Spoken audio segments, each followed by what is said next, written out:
ضربة قوية للجزائر والبوليساريو. الخارجية الأمريكية ترشح دول من ضمنها المغرب للعضوية الدائمة في مجلس الأمن. رشحت الولايات المتحدة الأمريكية بعض الدول لتلعب أدوار طلائعية داخل مجلس الأمن الدولي التابع للأمم المتحدة.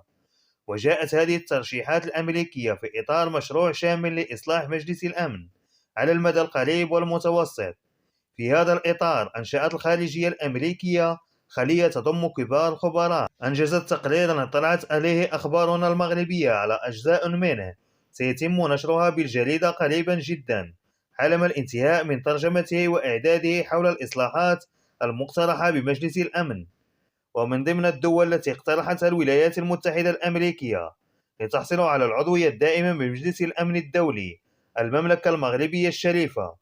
ومما جاء في التقرير المذكور أن المغرب يعتبر بلدا حليفا تاريخيا، وهو أول من اعترف باستقلال الولايات المتحدة الأمريكية، كما أن إمارة المؤمنين هناك تعمل على نشر التسامح الديني، وأغلبية المنتسبين للديانات الأخرى يجدون الحرية الكاملة في ممارسة شعائرهم داخل المملكة.